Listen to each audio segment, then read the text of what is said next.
Mr. Jones owned a cotton plantation and many slaves. One day he was talking to the owner of the plantation next to his, and Mr. Jones was lamenting the fact that times were tough. He was having to work his slaves harder than ever, and was having trouble with some of them being disobedient or trying to run away. The other plantation owner said he knew someone who could help. Day 1. One day Mr. Jones called his slaves together so a man named Mr. Smith could talk to them. Before beginning, Mr. Smith whispered to Mr. Jones, "Whatever I say, do not contradict me or interfere, and I promise you your slave troubles will end." "My name is Mr. Smith," he said to the slaves, "and this may be the happiest day of your lives. From today forward, you will no longer be slaves, but free men."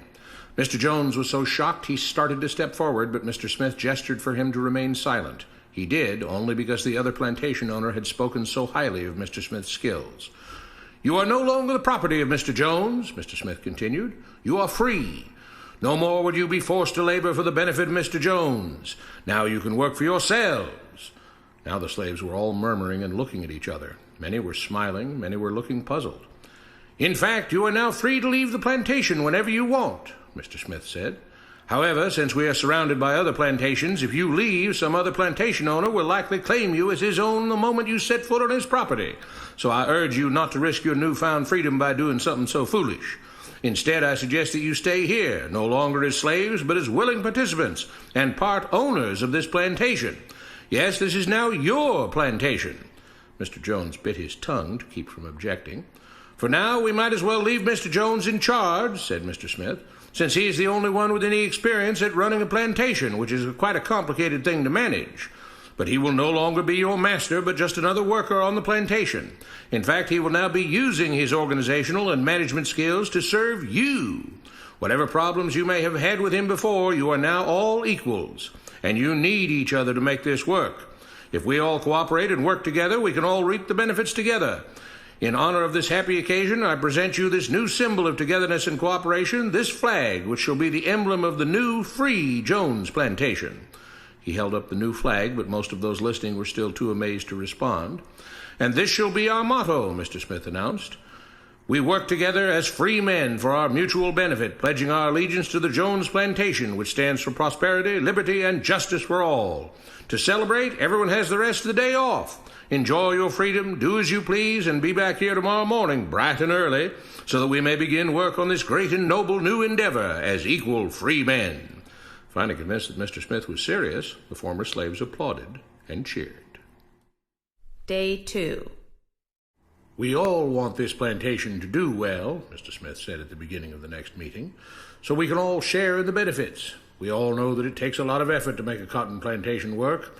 Just because you're all free doesn't mean you can stop working. In fact, since you're now working for yourselves, I expect you to work even harder than ever before, but now with pride and joy, knowing that you're working for yourselves. Of course, there still have to be rules. If everyone just does whatever he wants, the plantation won't produce anything. This experiment will fail, and we'll all starve. You should be thankful that Mr. Jones has agreed to stay on to lend his knowledge and skills to this endeavor, and I trust you will all do your own part to make this work. Several of you have been chosen to act as project supervisors to manage different aspects of the operation, to make sure everyone is doing his assigned job, to make sure that the rules are followed, and so on. The rest of you may head out to the fields to start your first day of work as free men." Day 3. The next morning, Mr. Smith had a grim expression on his face as the daily meeting began. "I have an unpleasant duty to do today," he said. "Yesterday, Charles was caught keeping some of the cotton he picked, presumably to sell for his own personal profit. That is against the rules. That is stealing. For that, Charles must be punished." Two men tied Charles to the whipping post. "I take no joy in this," Mr. Smith continued, "but you must understand, if we do not maintain order, if we do not have rules that we all abide by, then the plantation will fail, and we will all suffer." The whip cracked against Charles' back. "But if we all pitch in for the common good, then we can all prosper. Being free doesn't mean you should be selfish and greedy. We must each do our assigned duties and obey the rules, and then we can all benefit, and each of you will receive your appropriate share of the profits." A young man named Samuel stepped forward. "But if you and Mr. Jones decide the rules and whip us if we disobey, how is that any different from what we had before?" "How can you say that?" Mr. Smith asked. "I'm shocked. You were a slave before, and now you're free. Things still need to be managed and organized by those best qualified to do so. Do you know how to run a plantation, Samuel?" "Well, no," he answered. "But if we're free, why do we get no say in what the rules are and how things work?" "I'm surprised at your ingratitude," Mr. Smith answered. "None of you know how a plantation is run, so you're in no position to be making decisions about how things are done here. You don't seem to appreciate all the things that Mr. Jones provides for you, from protecting you from all the outside threats that you know nothing about, those who would come here, capture and enslave you if not for Mr. Jones' protection, to making sure that you all have food and housing, tools to work with, that you're cared for when sick and injured, and so on. There wouldn't be a plantation at all, no cotton to pick, no land to plant and harvest, if not for him. You should be grateful that he's made possible the level of comfort you now have. Your lives would be far worse if not for him. Nevertheless, as free and equal participants in this endeavor, from now on at each meeting, any worker may have 2 minutes to ask questions or voice suggestions or complaints." With that, the workers all seemed satisfied and headed out again to the fields to pick the cotton. Day 4. "I have a big announcement," Mr. Smith said as the daily meeting began. "Mr. Jones' cousin is here, and not just to visit and see how our project is coming along. It has been decided that from now on you will be deciding who will manage the plantation. Of course, this job can't be done by just anyone, but every 3 months we will have a special meeting at which all the workers will vote on whether we think Mr. Jones should run the plantation or whether we think his cousin, Mr. Johnson, should run the plantation. That means that ultimately you are in charge because you will be deciding which man you want running things on your behalf. If you don't like the way things are being managed, you now have the power to change it." Amazed and pleased, the workers headed out again to the fields to pick the cotton. Days passed, months passed, a year passed, and the plantation continued to operate as before. Sometimes Mr. Jones was in charge, sometimes Mr. Johnson was in charge, but the day-to-day routine stayed exactly the same. The workers worked hard, long hours every day, and still had little to show for it.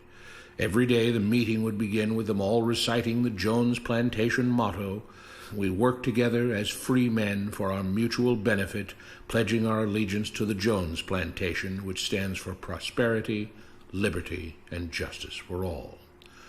One day Mr. Smith announced, "Samuel is asked to say a few words this morning, and whatever the rest of us may think of his ideas and opinions, we are all free here, and that means we are all allowed to speak our minds. So, Samuel, you have 2 minutes. Begin." Samuel stepped forward, looking scared. "I was excited when all this started," he began, glancing nervously at Mr. Smith and Mr. Jones. "But don't you all see what's happened here? Nothing has changed. We're all still slaves." There were grumbles of disagreement from the crowd. "They tell us what to do and whip us if we don't. They still make all the rules and punish us if we disobey. They let us make suggestions and complain about things, but they never really change anything. They let us choose between Mr. Jones and Mr. Johnson, but what's the difference? The situation stays the same. We do all of the work and they take as much as they want and decide how much they'll let us keep. They live in luxury, made rich by the cotton we pick. We do all the work and have to build our own huts, grow our own food, and take care of ourselves. They leave us just enough that we don't revolt or run away. This is not freedom. We're all still slaves. They've only changed the words they use, but nothing else has changed. They say we're all free and equal, but we're not. They command and we obey. That's not freedom.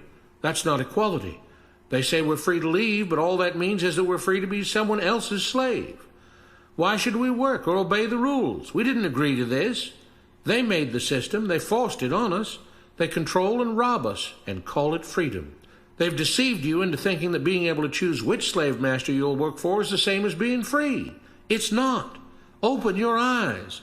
If you keep what you produce, they call it stealing. When they take what you produce, they call it sharing and fair distribution. Can't you see that this is all? Your time is up, Samuel, Mr. Smith announced calmly. At his gesture, 2 supervisors grabbed Samuel by the arms and led him to the whipping post. "I'm sorry, Samuel, but you've broken the rules. There are rules against encouraging others not to work and encouraging others to break the rules. You're only hurting all of us with your discontentment and your complaining and your disobedience." The whip fell, and Samuel let out a grunt. "Without rules, without order, all would be lost. Without law, there would be chaos. We can't just behave as wild animals, each doing whatever he pleases. We must all follow the plan and all do our duty for the betterment of everyone, and those who do not must be punished." The whip fell again, and blood flowed freely from Samuel's back. "Samuel, it is you who are stealing from the others. When you don't do your assigned work, you are making more work for others. When you disobey the rules, it is you who are endangering the future of everyone else here.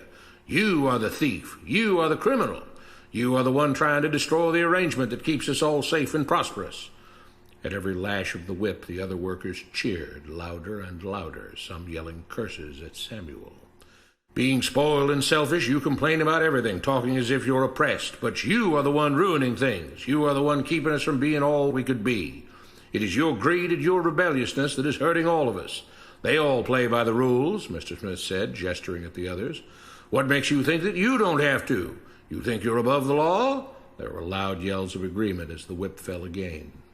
"We must maintain order," Mr. Smith proclaimed, "to make this plantation great, to make it so that we can all be happy and prosperous. To have the society we want, there have to be rules. We all have to contribute our fair share to this great endeavor, and we cannot tolerate actions and attitudes that seek to undermine the amazing things that together as free men we have achieved and will continue to achieve." Mr. Jones was smiling as he gave Mr. Smith a pat on the back. The crowd was cheering so loudly that none of them had noticed that Samuel had died. What you have been taught about government and politics is no more accurate or reasonable than what Mr. Smith taught the slaves. If you're ready to look through the veil of rhetoric and propaganda to see the reality beneath, get a copy of The Most Dangerous Superstition. It will change the way you see the world.